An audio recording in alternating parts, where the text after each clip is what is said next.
All right, good afternoon. Hi, everybody. Thank you so much for being here. I'm Marcus Weaver Hightower, professor in the Educational Foundations and Research Program here in UND's College of Education and Human Development.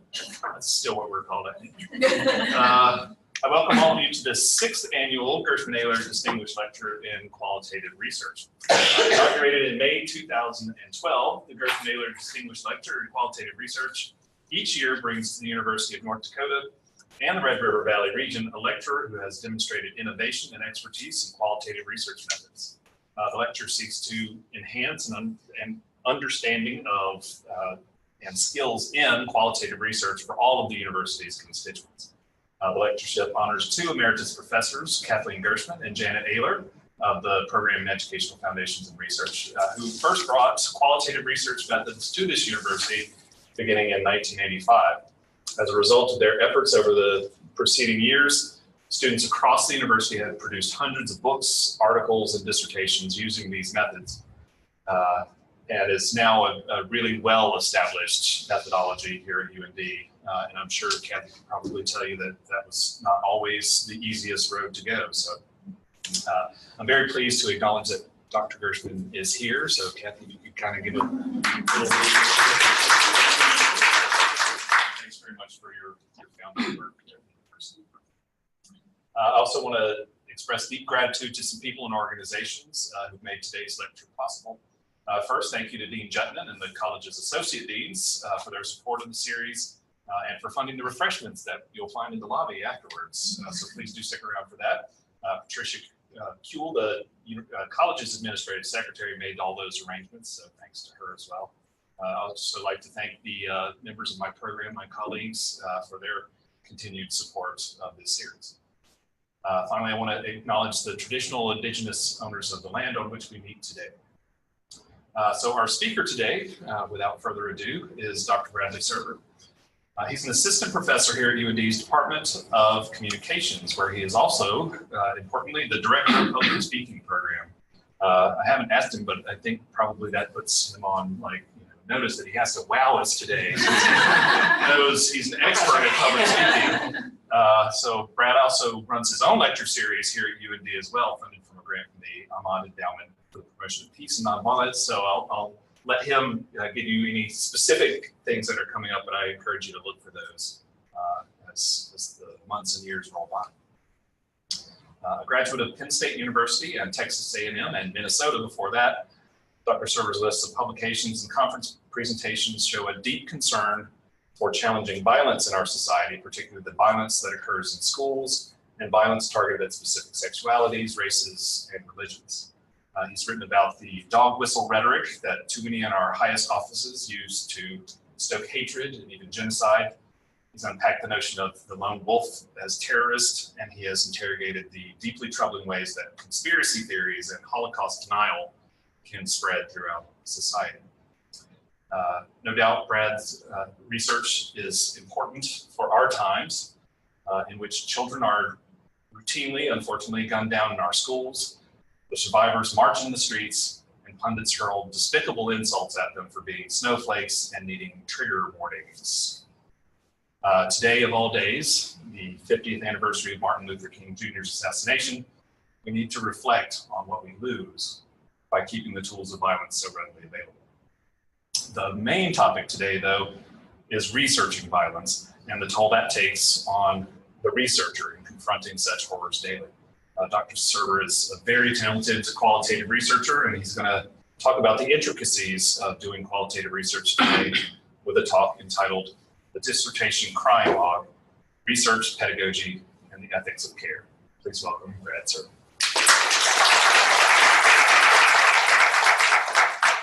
All right, thank you, Marcus, and thank you to the EFR department for bringing me here, and to Dr. Gerschman and Dr. Ahler for setting up this wonderful series. I'm very excited to be a part of it. I'm going to do my talk today in 5 acts. So the first act is called You Have Been Warned, and it's going to talk about something that Marcus just brought up. Please forgive me for beginning my talk today with something that I'm pretty ambivalent about. It's a practice that's received a lot of attention in the last few years. I'm talking about trigger warnings. As I'm sure you're aware, trigger warnings are an alert to an audience so that the content that they're about to experience might be uncomfortable, disturbing, or problematic. You might encounter them before movies or TV shows or on the internet or in your classrooms. You probably have your own thoughts about their merits or drawbacks. I'm ambivalent about trigger warnings, but I'm not apathetic about them. I actually care a great deal about trigger warnings, perhaps too much, but that's a conversation for another day. I'm ambivalent because I think they come from a place of good intentions, but I worry sometimes about the effects that they might have. As I understand them, trigger warnings are designed to protect listeners from the shock that they might encounter difficult subjects in unexpected places. We all have ghosts in our past that come to periodically haunt us in the present. My wife and those close to me know to check with me when somebody mentions a heart attack or suicide unexpectedly, because I lost my father to one and my master's thesis advisor to the other in about a year and a half. Both were about 60 years old. But those are just some of my triggers. Your experiences may differ. Given the statistics about sexual assault, I could understand why an English professor might check their impulse to issue trigger warnings before sharing a novel that engages in sexual violence, or perhaps take it off the syllabus altogether. We all have things that trigger us. My advisor, Rosa Epperly, likes to remind me regularly that victims do not get to choose the circumstances under which they are victimized and re-traumatized. Trigger warnings can help alleviate some emotional and physical pain that often accompanies things that we don't expect. Where I struggle with them is it's nearly impossible to determine a priori what and for whom something will be triggering. And it's also unclear what a sufficient warning should be. If I'm unclear what a trigger is and I'm unclear what a warning is, then I have to ask what happens when we put them together. I'm not necessarily sure. Yet I find myself using them all the time, and right now is no exception. So consider yourselves warned, this is a trigger warning. In this context, trigger warning is usually treated as a verbal noun. The story might trigger you, rather than just a pure object. He pulled the trigger. But in my mind, they're usually one and the same, and that has to do a lot with my research. And so I prefer to talk about content warnings rather than about trigger warnings.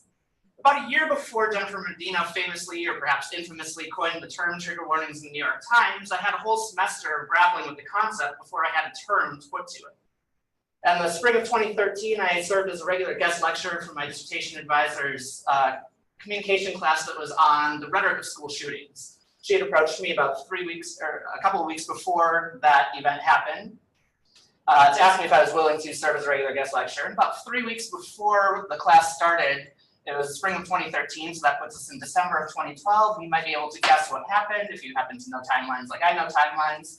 I was sitting there working on work for her class, and Sandy Hook Elementary School shooting unfolded right before my eyes. So we were about to go teach this class. It was the first time that the class was on the books, and as more shootings unfolded over the course of the semester, we joked sardonically that the syllabus seemed to grow every hour. On the first day, we had to ask our students, we issued them a trigger warning, again, without having the terminology for it, and said, are you sure you really want to spend 15 weeks together talking about pretty much nothing but school shootings and rhetoric? A lot of them decided on the first day of class that they were going to say, no, I'm not comfortable spending 15 weeks in that headspace, so I'm going to leave. Of the ones that remained, we had a really big problem with attendance, and we think a lot of that had to do with the emotional labor that the class demanded. A lot of students just regularly weren't coming to class, and so that was something that we struggled with. And somebody mentioned to Rosa at the time that they should realize how lucky they are to be able to be in a class like that and to be safe in classroom space like that. During our teaching of that class, we recognized every single violent idiom that happened to come out of our mouths. Give it a shot, take a stab at it. Who's your target audience? Well, that sure ended with a bang. We suddenly became very aware of every idiom that we had, and we were very cautious about our use of idioms in the classroom. So when I first heard about trigger warnings, I really grappled with what function do they serve, and what do they actually do? And when I first heard about it, I also wondered what might the very phrase trigger warning conjure up for, say, a victim of sexual assault or survivor of sexual assault or a veteran. You can probably see where some of my ambivalence comes from. And yet I feel compelled to begin my talk today with a trigger warning. This talk's going to be difficult. It's going to be difficult for a lot of you because it involves young people being killed and young people killing them. It's going to be difficult because it's going to involve thinking about a space that we currently occupy, a college classroom on a campus, a space that we otherwise, up until recently, have presumed to be safe as a site of danger. It's going to be difficult for you because some of you will find some of the conclusions that I draw very unpleasant, and you probably won't like them. Yet I refuse to shy away from difficult subjects just because they're difficult. Despite the Minnesota or North Dakota nice mentality that we have around here, I actually think US Americans need to spend more, not less time dealing with difficult subjects. And so in my talk, I'm going to challenge you today to accompany me to some very dark places. It's going to be a little bit challenging. And after we're done there, you can enjoy the wonderful cognitive dissonance that I experience on the regular, spending an afternoon ruminating on the worst of human cruelty, and then going home to watch reruns of Friends and The Simpsons. Yep. So now that you've been warned, let's turn to the seventh layer of hell that was my dissertation and is now my book project. Act 2, The Ghosts of Research Past.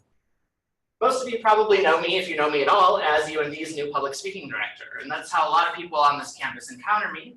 But in the other 40% of my work, I spend a lot of my time doing research on rhetorics of violence and abnormality. When I was a graduate student, I studied a whole bunch of subjects that literally made me sick to my stomach. Marcus read off a whole bunch of them to you, so I won't bore you with that list again. But for years, I've had close friends and colleagues come up to me and say something to the effect of, you know, Brad, we're really glad someone's doing the research that you're doing. Brad, we're really glad that you're the person who's doing that research. Brad, we really want to apologize. We're very sorry, but we're not going to come attend your talk because it's just too difficult for us, and we don't know how you do it, but please understand that we won't be able to join you. Let me explain. A few years ago, when I was writing my master's thesis, I decided to challenge my master's thesis advisor on the concept of incitement. And so I decided to look at a trial that took place after the Rwandan genocide. I was reading a lot over winter break and trying to figure out what I wanted to talk about, and I got a little bit in over my head, and this is a kid who spent a lot of fourth grade reading everything he could about the Holocaust. Got myself in a little bit over my head, and I was reading a book that literally made me sick to my stomach. I was sitting over a toilet for about 20 minutes because a paragraph in that book described in graphic detail a young woman and her father who were found dead in Rwanda. The father had been castrated, presumably in front of the young girl. She was young, I think she was 8 or 9 years old. They found his genitals in her mouth, and then they found her mutilated and beaten. Lots of things that I wasn't expecting. And so, like I said, trigger warning, you have been warned. I recognize that that's tough. That's probably the most graphic detail I'll go in today. But the important thing here is I had to learn how to grapple with those kinds of subjects. And so the year that I wrote the project, not only was I a little bit over my head in terms of what I was researching, but it was a difficult year for lots of other reasons. As I mentioned, I lost my father to a heart attack, and that happened right after the spring semester of my first year in graduate school.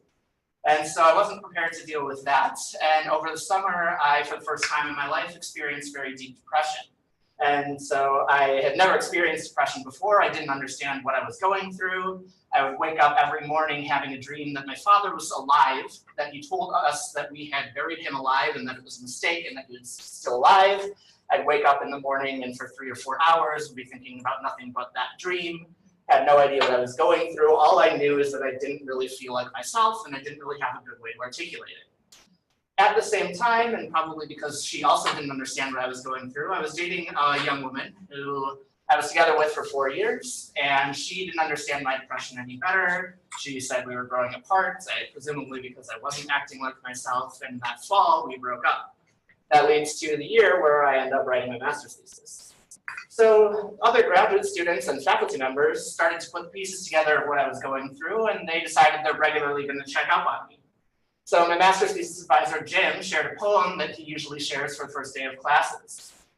In the poem, at the end of the poem, there's an allusion to T.H. White's The Webston Future King. And it says, the best thing for being sad, replied Merlin, beginning to puff and puff, is to learn something. That's the only thing that never fails. You may grow old and trembling in your anatomies. You may lie awake at night listening to the disorder in your veins. You may miss your only love. You may see the world about you devastated by evil lunatics, or know your honor trampled by the sewers of baser minds. There is only one thing for it then, to learn. Learn why the world wags and what wags it. That is the one thing which the mind can never exhaust, never alienate, never be tortured by, never fear or distrust, and never dream of regretting. Learning is the only thing for you. Look what a lot of things there are to learn. I didn't know it at the time, but I would find his words oddly comforting about 1.5 years later when Jim, haunted by his own actions and fearing that his honor would be trampled by the sewers of baser minds, would end up taking his own life. So while I couldn't have made it through the master's thesis without Jim as my advisor. And so Jim had regularly checked up on me during the master's thesis. Others checked up on me regularly as well. And at the time, they said, they would ask me how I was doing, and my response to it is something that I'm a little horrified by now, something that I would never share with a Rwandan. But at the time, people asked me how I was doing, and I would say something to the effect of, well, things in my life are pretty bad right now, but no matter how bad things get, my neighbors aren't hacking each other to death with machetes. Not a pleasant thing to come out of my mouth. I understand now why that probably wasn't appropriate, but at the time, it made sense.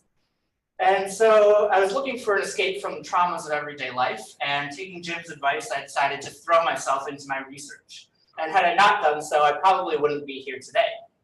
So somehow I managed to muster up the energy to apply to PhD programs. And at the time, I got really tired of writing application letters. And I joked with my friends that I just wanted to write a letter that said something to the effect of, "Dear admissions committees, I study some very dark things. I promise I'm not a sociopath. Love, Brad." I didn't send those letters, but I got into graduate school. And I decided that if that was my mentality at the time, that it was probably good for me to be aware of my own triggers if I was going to continue in my line of research.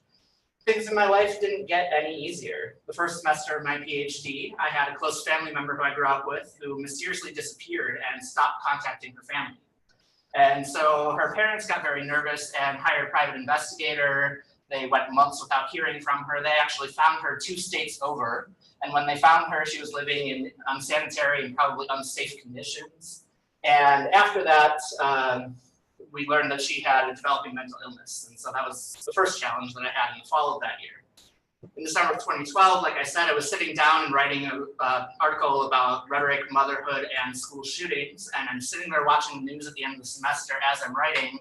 I make the mistake of turning on CNN, and I see unfolding before me the Sandy Hook Elementary School shooting as I'm writing about this. And it confirms to me that somehow my dissertation is going to be something related to school shootings, but it was difficult to learn at the time.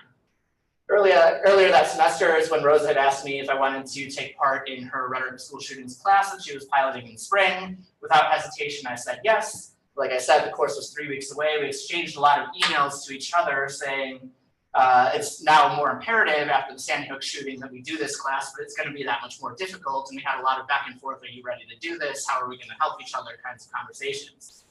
We had no idea how difficult it was going to be. When we came home from the first day of class, I got a phone call from a graduate student friend of mine, and I hadn't heard from him in a couple of months. And so I was really excited to see his number on my phone. And I answered the phone and completely misread his tone, made some small jokes with him, and he paused and he goes, "Brad, listen. I don't think you've heard the awful news that's coming out of College Station today." And I said, "What are you talking about, Jeremy?" And he said, "Jim went up to the top of the North Side Garage and jumped, and he didn't make it." So my master's thesis advisor had completed suicide during our first meeting of this class that we were piloting on school shootings. My doctoral advisor, who was a good friend of his, and I had agreed to teach a class, which is now similar to the class that my wife happens to be teaching here at UND on death and dying.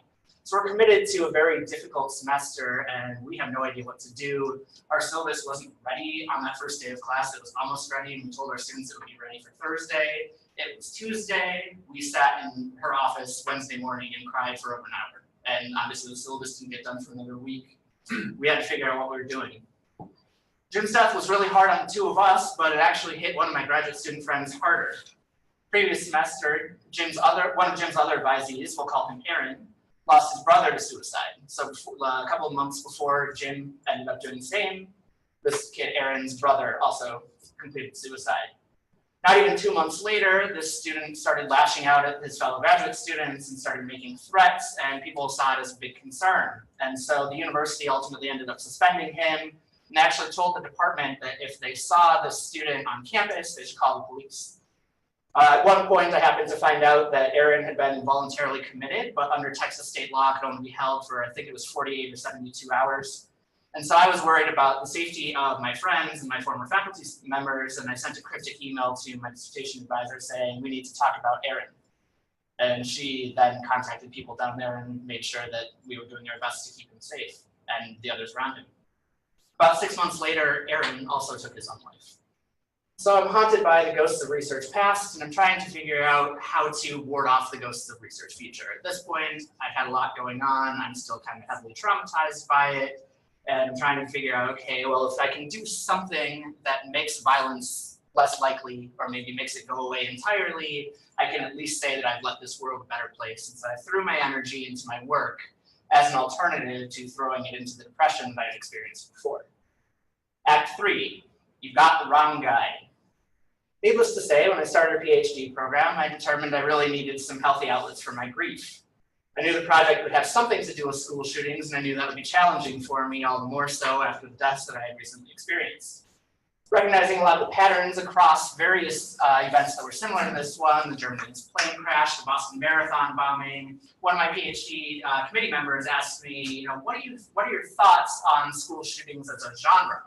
And I hadn't really thought of the question before because up until Columbine, I think that wasn't really a thing that people talked about as such. School shootings had obviously happened before Columbine. The UT Tower shooting in 1966 is something that my advisor had written a lot about. There were other school shootings that had happened, but it wasn't really a genre in the way that we talk about it today.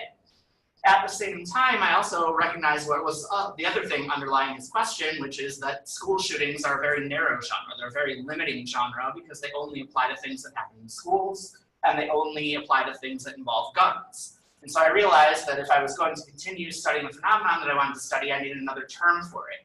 And so another one of my committee members did some digging, and he happened to find this term, targeted violence, that a lot of people in the US government have been talking about since even before Columbine, since 1995.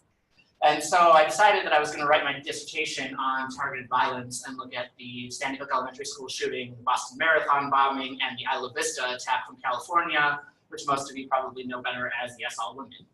And so off I went. Like most good grad students, I went to the library.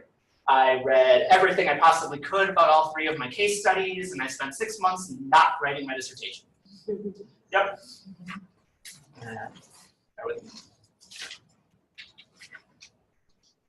Now, despite the warning that I got from one of my first course directors, one of the first people who had my job, not to procrastinate my other work with my teaching, that's exactly what I did. So I put all my energy into my teaching. I got some new preps, and I was really excited about them. And that summer, when I was teaching public speaking, I did what I normally do at the end of the semester. I decided to have my students give ceremonial speeches. I find it's usually a fun way to get them excited. A lot of times they'll give ceremonies about how class went, or they'll give ceremonial speeches about celebrities who recently got married or had children or whatnot. So I didn't really think much of it. And then one of my students gets up, and I can tell that he's really nervous, and I'm thinking, okay, this kid's not usually nervous, what's going on? And the student decides that he's going to give a eulogy for one of his friends. And so recognizing that it's about death, I start preparing myself. And then he starts talking, and I learn that his friend was killed in the Aurora, Colorado movie theater shooting. And so I start preparing myself even more. What he said next was something that I could not have possibly prepared for, and it really jarred me. He gets up and he said, when Adam Lanza walked into that movie theater in Aurora, Colorado, and I jumped from my seat, and my students looked around and they said, are you okay, what's going on? And I was like, I don't want to say right now, just I'm fine. And I realized in that moment that this student had gotten the detail wrong. He had the wrong guy. Adam Lanza wasn't the shooter in Aurora, Colorado. Adam Lanza was the shooter at Sandy Hook. So I have this student sitting here who has lost a friend in this attack, and he has the wrong name of the person who killed him. And I'm thinking to myself, there have been so many of these events happening in rapid succession that even he can't keep it straight. It's hard for someone like me who studies this full time to keep it straight, and everything is just becoming a blurry haze. Around that time, I started having some very unhealthy thoughts. One thing that happened around that time is that I started, every time I walked into a room, I started mapping my exit out of that room in case there was something that were going to happen that I needed to escape. That went on for 6 months, and I realized that was probably not the healthiest thing for me to be doing, and so I learned how to cope with that. I realized that was unhealthy, but I also realized that a lot of the ruminating thoughts that I had at the time were worse. And so I had a lot of questions swirling around in my brain, and they were giving me a lot of anxiety. One of the questions was, how do I possibly do justice to the victims and their families? And then I start wondering, okay, what happens if my conclusions, instead of alleviating their grief and making them feel better, actually add to their grief and end up making them feel worse? I start doubting myself. Who am I at age 28 to call myself an expert in this subject? I've only been studying it for a couple of years, probably a pretty typical thought that a lot of grad students have. And then I start wondering about my teaching. How am I possibly going to teach survivors of sexual assault or veterans with PTSD or former gang members how am I going to teach them about rhetorics of violence and abnormality without subjecting them to additional stigma and harm? And then I wondered the even bigger question of, well, I wonder if there's something wrong with me that I keep drawing to these violent and difficult subjects. Why does this speak to me so much? And so, like my former student, I wondered if maybe they had had the wrong guy. That when my colleagues said, Brad, we're really glad that someone's doing this research. Brad, we're really glad that you're doing this research. I had this identity crisis of, am I? Should I be? What's going on here? Act 4, the dissertation crying log. Like I said, I knew I needed an outlet for my frustrations and my feelings of inadequacy. I decided that I needed to secure my own mask before helping others with theirs. And so I decided that one of the ways I was going to do that was by keeping a file on my computer of every time that my dissertation made me cry. And so every time that I was reading something, every time that I was writing something, if I started crying, I would take note of it and I would write it down and I try to figure out, why am I crying? What are the things that trigger me? The final count was 25. And that's not including any missed deadlines that I had or any imposter syndrome feelings that I had. I had lots of those as well. The final count just from my reading was 25. And to me, that actually seemed a little bit low. But given what I find of media research that talks about how I should, at this point, become desensitized to violence, I figure any sign that I'm showing emotion is probably a good thing if I've been reading Holocaust literature since I was in 4th grade and studying violence pretty heavily for the last couple of years. So I'll read you a couple of the entries from the dissertation crying log. February 29th, 2015. A Sandy Hook parent explains that year 2 after death is harder than year 1 because the people stop asking you how you're doing and they stop bringing you food. I thought back to my mother saying the same thing after she lost my father and to Jim's wife, Miriam. February 20th, 2015, next day. I read about problems with involuntary outpatient commitment and think about Jim, think about my family member, and think about Aaron. February 26th, 2015. I read about Mary Ann Murphy, who was shot and killed at Sandy Hook with her arms around her former student, Dylan Hockley. Hockley had special needs and died in Murphy's arms. I think about Jim's 2 autistic sons. August 25th, 2015. I read about Jessica Kensky and Patrick Downs, newlyweds who were badly injured in Boston Marathon bombing. I think of my fiance and our upcoming wedding, which because of my anxiety around my research actually happened 10 days after I defended my dissertation. If each one of those instances came with a trigger warning for it, I doubt that I'd still be doing the work that I do. And I say that because part of what gets me invested in this research is the emotional energy. Part of what gets me to keep going with this research is because I'm triggered by it. Because I want to figure out if I'm triggered by it, maybe others are too, and how can I help them? And so like a moth to a flame, I go back to this research over and over again. Lately, I've been saying that the universe keeps screaming at me to finish the book project, and so I'm gonna have to work for that momentum again over the summer. Despite, or perhaps because of the dissertation crying log, I somehow found the strength to keep writing. My readings had lots of ideas swirling in my brain before they ever hit the page. Eventually, I realized that reading and sitting and contemplating or ruminating wasn't enough, and after a really bad Netflix binge, I determined the dissertation is not going to write itself, and so that was the line I kept over and over again when I would get stuck. The dissertation is not going to write itself. You might have all these ideas, but until they're on the page, they're not going to be there. So I'm watching attack after attack happen, and I'm growing more and more determined to figure out, why does this keep happening? How can I fix it? If we understand causality, maybe we can get to prevention. As I recently reflected during the March for Our Lives a couple weeks ago, a dissertation committee member of mine said that perhaps I was being a little bit too optimistic. He had been researching violence and abnormality much longer than I had, and he was a historian by training, and that had made him skeptical and perhaps jaded in doing this kind of work. He sees incremental progress and then sees backlash to that progress, or lots of reasons why we might not be so optimistic about the idea of solving targeted violence once and for all. So being the determined grad student I was, I set out to prove him wrong. I wanted to believe that I could stop or at least help those who can stop school shootings. I wanted to figure out, okay, there's got to be something in the way we're talking. There's got to be something in the way of media and the copycat effect. There's got to be something about our public deliberation, about guns, and about mental health, and about school security. There's got to be something there, and I can just figure out why these are happening, and then maybe we can try to prevent them in the future. And my evidence kept leading me over and over again to the same conclusion. That conclusion was that despite everything I was doing, the problem was probably too big, and I don't think that I can actually solve this. One of my biggest frustrations came to be the TSA's trademarked phrase, if you see something, say something. I struggle with this phrase a lot because Anders Breivik in Norway planned his attack over 9 years completely undetected. I struggle with this phrase because Adam Lanza had a 9-foot by 4-foot spreadsheet in Nancy Lanza's house of all the research he had done on previous attacks. I struggle with it also because Adam Lanza hadn't attended Newtown High School or Sandy Hook Elementary School for years, and for the few months leading up to his attack had spent time alone in his room with garbage bags over the window, talking only to his mother and talking only via email. I struggled with that phrase because when Elliot Rodger posted his retribution video on YouTube, the night before he engaged in his attack, a concerned commenter wrote, "Do you think we should warn the police?" And someone wrote back, "Don't.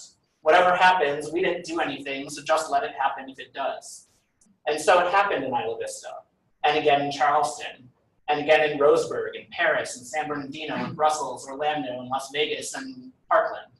It even happened again this morning at the YouTube headquarters in San Bruno. I've come to accept that Greg was probably right. I probably should have known better than to challenge a historian on history and optimism. But that project ended up being very different from the project that I had hoped to write. And I'll give you a little bit, Penn State, like UND, has a 2-minute version of your dissertation. So I have a 2-minute dissertation video if you all want to watch. It's the dorky short version of my dissertation.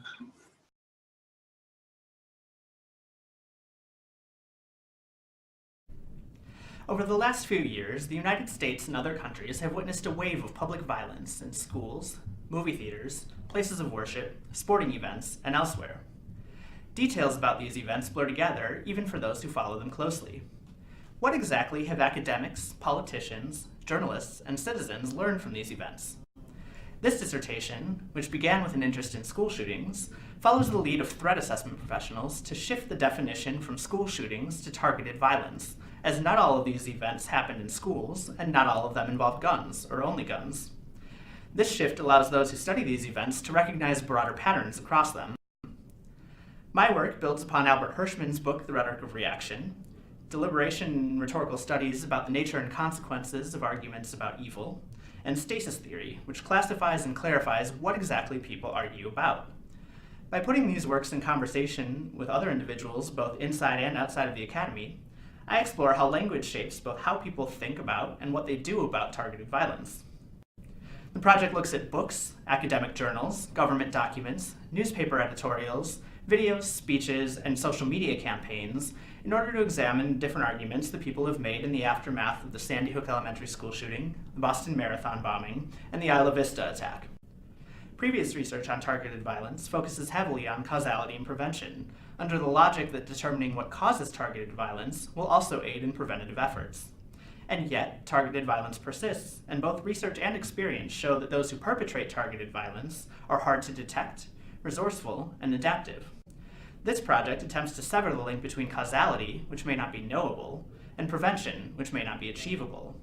By doing so, it searches for alternatives to either succumbing to an all-consuming paranoia on the one hand, or burying our heads in the sand on the other.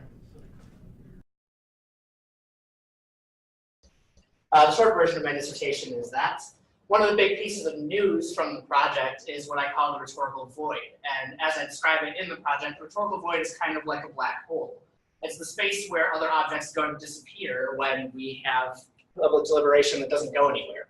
After a school shooting occurs, politicians, lobbyists, school administrators, and law enforcement officials often entertain conversations about guns, mental illness, and school security.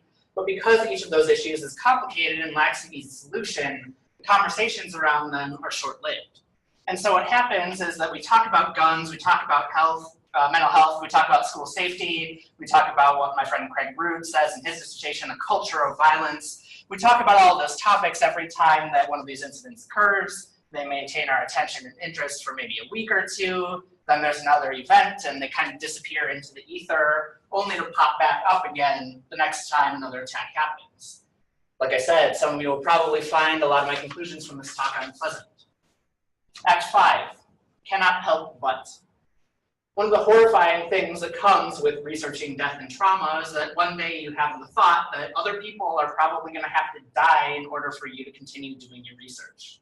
On a good day, you recognize that for the post hoc fallacy that it is. It's not because of your research that people are dying, but on a bad day, you can't shake the guilt and you'd much rather be proven wrong forever than to have your conclusions validated. At this point, some of you are probably wondering how and why I still study this stuff. As she's known to do, my dissertation advisor gave me some wonderful advice back in the day. She said, find something about which you cannot help but write. And for me, no matter how much I tried to get away from targeted violence, it kept coming back to me. It kept screaming at me to keep writing. So I started writing about targeted violence generally, and I'm trying to figure out why am I so excited about this, and specifically when I'm talking about targeted violence, why do I keep coming back to this? And I realized a lot of it had to do with the fact that I was scared. Writing was one way to make the world around me a little bit less scary, or so I thought until I started developing agoraphobia and started mapping my exits to all the rooms. It was Rosa's reflection after the Umpqua Community College shooting that reminded me to be brave. I'll read to you what she wrote on Facebook that day.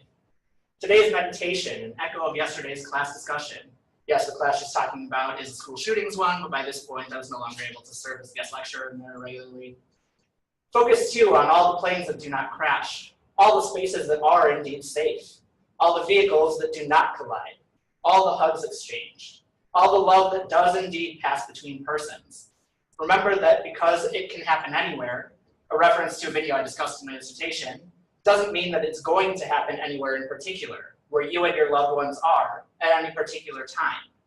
Love and reason and a steady hand. I keep writing because the alternative to not writing is to bury my head in the sand about this stuff. I keep writing because I believe in empathy as an alternative to violence and fear, or courage as an alternative to fear. For me, those are the things that wag the world. I don't expect any of you to study or write or teach about violence in the same way that I do, but you all have things that wag you. It might be racism or sexism or xenophobia. It might be disease or poverty or income inequality. I joked that when I was writing my dissertation, when I finish my dissertation, I'm just going to spend my time studying the rhetoric of internet puppy and kitty videos. I suppose there's probably some violence even in doing that. No matter what you study, you're going to encounter plateaus and frustrations.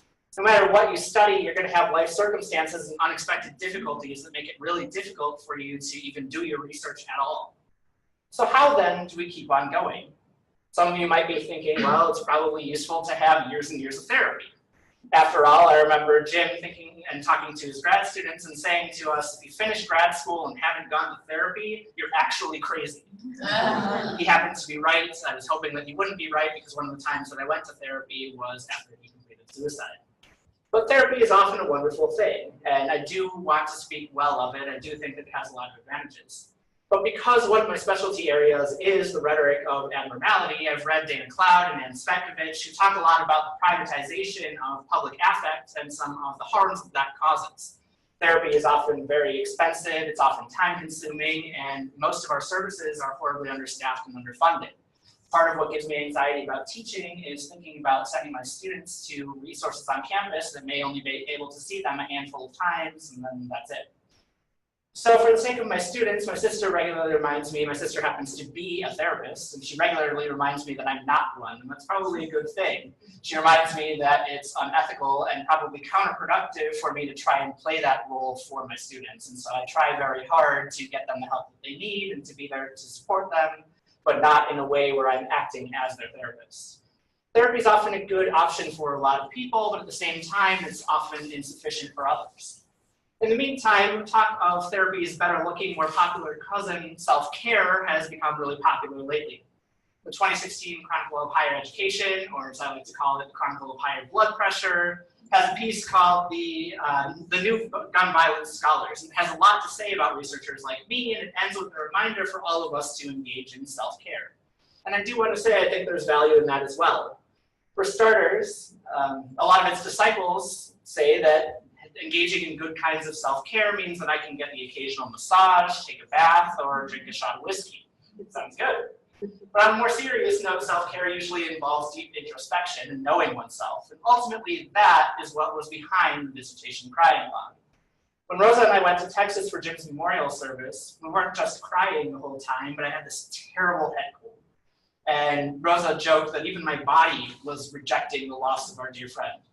And so we talked a lot about leaking and all the different ways that our body can leak as an uncomfortable way of describing affect that we can't control. And that's been kind of our mantra, is that we allow ourselves to leak. And allowing yourself to leak, especially if you're male, is probably very important for self-care. Emotional expression is part of what contrasts someone like me to someone like Elliot Rodger. I don't think Elliot Rodger had good outlets to express his emotions. I don't think he was doing the right kinds of things for self-care. I think that's pretty typical of a lot of the people, and mostly men, who I study who commit these acts. And so I think it's healthy for us to start recognizing that we all have triggers, to admit that we have them, to seek help when we need it, and to figure out what makes it better for us. However, I was recently at a conference where Jim and I met at Texas A&M, and I became a little bit disillusioned with the idea of self-care. The conference was about another lovely subject, rhetoric and the new fascism. And you can imagine by the end of the conference, a lot of us were pretty exhausted and trying to engage in whatever self-care we could do.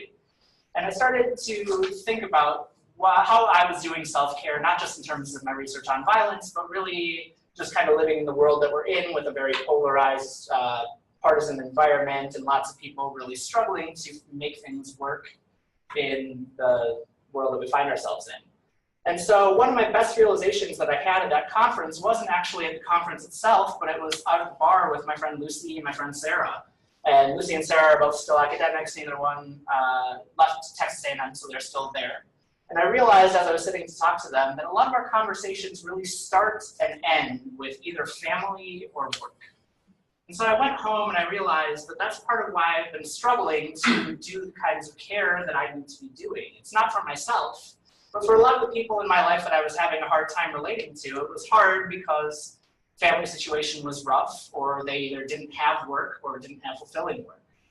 And so I issued a challenge when I got home to my friends, and I said, those of you who are having conversations and really want to get to know people, I'm going to push you to stretch your creativity. I want you to think about conversations that you can have that go beyond work and family. What are you excited about right now? What are you struggling with? What can you control in your life, and what are you doing with it? What can't you control, and how are you dealing with that? What are the little things that mattered to you recently in ways that you didn't expect? What recently made you laugh or smile? How can the people in your life best support you? In other words, I found myself calling out not just for better self-care, but really for better other care. I have to be clear here that I'm not talking about the walk up, not out movement that came about after the Parkland shooting. For those of you who aren't familiar with that, there were a lot of people telling the outspoken young adults in that room to, instead of marching out in the streets and protesting, walk up to that lonely classmate who seems like he might be a school shooter. Right? It's not necessarily the best mentality, and the reason why I don't advocate for that is A, because it's often victim blaming, but B, I think it's often an inadequate and sometimes counterproductive way to approach people who are otherwise struggling. And so what I am advocating instead is for all of us to be a little bit more open and honest about our struggles and about our emotional labor. I want us to recognize that some challenges are bigger than ourselves, and sometimes it's okay and actually important for us to ask for help. I want us to know ourselves well enough to know what we would put into a crying log, whether it's about crying, whether it's about sadness or anger or guilt. I want us also to keep a separate log of joy and gratitude and achievement and growth. I want us to ground our ethics not only in care of the self, but also in care of others. Whatever your work happens to be, I want you to keep doing it, and I want you to remind yourself why you're doing it in the first place. You are the right person for the job.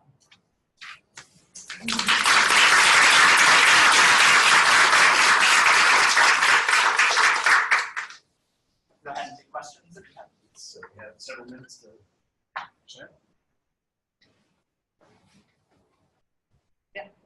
So, I enjoyed that. That's great. So, thinking about myself as a teacher, what might it look like if I were going to share stories with suggestions, sort of practically about how we might get from listening to your talk and be introspective to what we might actually might not scare our students or make them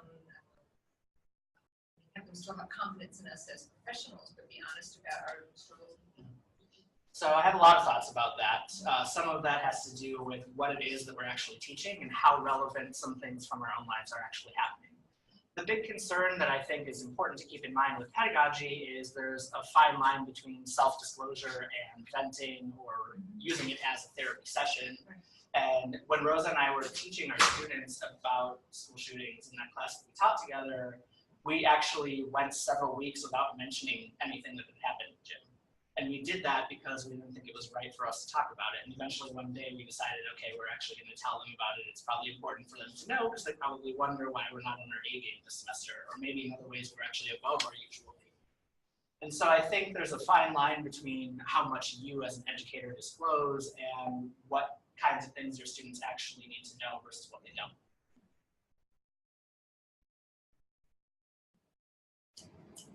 I'm used to Q&A being a little quiet. I recognize a lot of this is heavy and might need some time to sink in as well. Yeah. So, a lot of us resent the reaction to the tragedies, the thoughts and prayers, phrase. So you keep seeing people saying, please don't say that, just as a. But I was interested in your phrase, which was the privatization of public affect, which is the reverse of that. Yeah, Could you say a little more about that? Yeah, that's really interesting. I hadn't thought about that in that way. So I think a lot of the resentment that you're talking about is that thoughts and prayers are often a substitute for what a lot of us see as more material action. When I was talking about the privatization of affect, Dana Cloud and Ann Spekovich talk a lot about how people are inclined in the 20th and 21st century to see our problems, even if they're collective problems, to see them as individual problems with individual solutions. And so what we often have are, you have this problem, other people might be experiencing this problem as well, but don't talk about it because it's taboo for us to talk about. Instead, what is better is for you to pay a whole lot of money, $100 an hour to a therapist, for them to help you privately with what could be a public problem. What Cloud in particular calls for is really more of a recognition that a lot of us struggle with a lot of the same problems.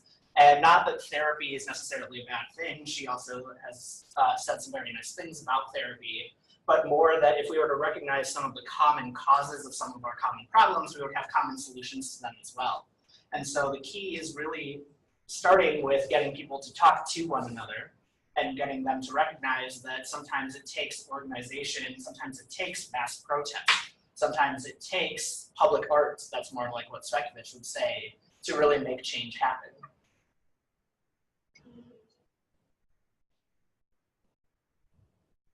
I don't have a question, but more of a reflection. So I teach a sociology class where we talk about violence, we talk about domestic violence, sexual assault, we'll also talk about violence or things you see in the media. And so this is a subject we talk about regularly. But then I also have experience working in the domestic violence and sexual assault field, in which then we would educate people about this. And as you talked about with Rwanda, like some of the examples you give to get people to understand, then completely shut them down. So then I do talk about, in my class of, we're going to talk about sexual assault this week, or we're going to talk about, dating violence. This is something that applies to you. If you need to step out, go ahead. I always struggle with that because inevitably a lot more students step out than you would hope, and then they're missing out on the actual education on it. But then also part of education is to make sure they're also understanding how it relates back to the subject matter. And so I always struggle with that. And how much leeway do you give students while still having, they still need to teach you something to make sure you're meeting the learner objectives. And I don't know how to do that. Yeah, I think that's part of the backlash that you see a lot to trigger warnings as well. If we just cater to everyone's needs, then you don't have a classroom anymore. The alternative to that is sometimes that having a trigger warning enables that conversation. What I often find is that when students or I disclose something, the room kind of goes quiet, that sometimes you just have to ask the question, like, I know that was heavy, is everything okay? Is there stuff we need to debrief in here before you go back to your regular lesson? I've had students disclose trauma about sexual assault or about PTSD from wartime, and it can often be very uncomfortable in the classroom, but I think those moments are also some of the best learning moments. Being triggered is sometimes what gives things like violence and abnormality their rhetorical power. The power that it has to trigger us gets us thinking about the rhetoric around it. And so I think, I don't know that there's one right answer to all of that. I wouldn't try to give you one anyway, But I think, really just the more experience you have, the better you get at negotiating those difficult scenarios in the classroom. So if I recall correctly, your research is based upon document analysis and videos and so on. And so, coming from our sort of discipline in education, a lot of the data collection comes from interviews. Yeah. So I was just wondering, did you interview anybody? And if you were to interview one of the main people in one of these instances you talked about, what would you ask? Yeah, that's a really good question. So part of the reason why I decided not to interview people was because I was really looking at public responses. A lot of the dissertation actually looked at public memory in the aftermath of targeted violence, and so I looked a lot at ceremonies or at memorials or at policy arguments that people were making. I didn't interview people from those towns, and it's actually one of the things that I regret, because being at Penn State, I had pretty easy access to Newtown, Connecticut. If I really wanted to, I could probably gone out to Boston. I think one of the questions that I would really want to ask a survivor of one of those attacks or a family member of one of the victims is, what do they think of all of this with the research that I'm doing? Because the big anxiety that I have, again, is, am I doing more harm to these people by trying to tell their stories? I don't think a lot of the survivors or a lot of their families, a lot of the families of victims would want to hear the kinds of conclusions that I'm advocating in my research. A lot of people want to be optimistic. They want to get beyond thoughts and prayers. They want to think back to a simpler time when these didn't happen regularly. They want to envision a future where they don't happen regularly. I think it's really challenging, given my positionality and my distance from the school shootings. The closest I have is that Jim and I have a family member who was a student at Brighton.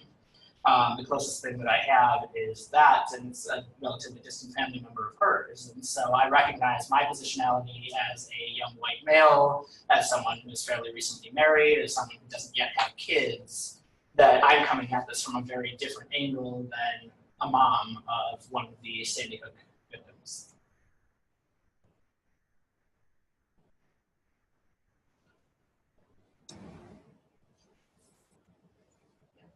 I just have a reflection. Please. I was really struck by, in a positive way, by the description that you had in walking through your own genres as you work this, because the issues of tragedy, death, dying are just social no-goes in our society. They're very difficult to go through. So people do not wish to face these. I mean, they're resistant to facing them. But I mean, and so that's hard enough as it is to talk. But for those of us who wrote, we have the same. It seems that we have many of those same goals, and no matter if it's that families, these families of tragedies, you still, when you're writing about something, you do ask, is this actually helping or harming? You can't help it. So I thought you did a spectacular job of describing what it's like, and not only to go through the darkness and how you walk out of it, and all the junk that seems to come against you naturally when you're going to birth a great creative project. But I just give you kudos because I think you described that so well. I hope when you write your book, you will consider that piece. My great dissertation distraction was to read a lot of books on how people wrote their dissertation. I did some of that as well. And I'm thinking that if you were to write even a leaflet on how amazing that would be, because people see themselves in that, and you do ask yourself, do I need therapy, or maybe you can work in it, or my family was at soak my hand in the toilet for a while because it's just so hard, and so to know that how we struggle with that war within is just I thought it was Thanks very much. so thank you. I know that one of the things I really struggled with is I don't want to leave you all with a sense of impending doom. I do want you to know that I do see optimism. These kids in Florida make me optimistic. It might be a cautious optimism. I don't know that they're going to fix things forever. But it's an optimism of maybe we can get this a little bit better. And if nothing else, at least we can start treating each other a little bit better. And I'm still struggling with what I thought the project would be and what I hope it becomes. And one of the comments that came up in my dissertation defense was, this is really hard for someone who's not immersed in this literature and who wasn't expecting the arguments you're making. It's a very hard thing to read. And so I'm trying to contemplate, how do I even frame my book in a way that sets people up to know what they're getting themselves into? Because I think the end goal of where I get to is that despite the fact that these seem to be happening more regularly, it's kind of hard to measure. There is good reason to be optimistic, and even if there's not, at some point we have to go on and keep living our lives. You know, after 9/11 or after other tragedies that we've seen, there was sort of this feeling like the world was ending and life as we knew it isn't the same, and that may still be the case now. I mean, I think a lot of us are used to a world where these didn't happen regularly and they weren't constantly being reported on the news and on social media. But one thing that makes me optimistic is thinking about how we can go about living our lives, knowing that just because these events are really severe and really traumatic for a lot of us to think about, the magnitude of them is very low. The probability that any one of these events is going to happen anywhere is very low. And so at some point it makes you more appreciative of the things that you do have and the things that you can be excited about at the end of the day. I just would like to just give my hope for you is that when you write the book, you have such great, amazing experience here and stuff. And I just hope, I know as researchers, but I hope you won't fit in. I hope you will just be the poison arrow. It helps you go. Oh yeah, you know, you have the great capability to do that. And Thank you. some people really love to be open up. So that's my I think we'll stop on the positive note and go enjoy some cookies. So hopefully that's not too cognitively dissonant. Some refreshments are in the hallway, but let's thank Brad one more time.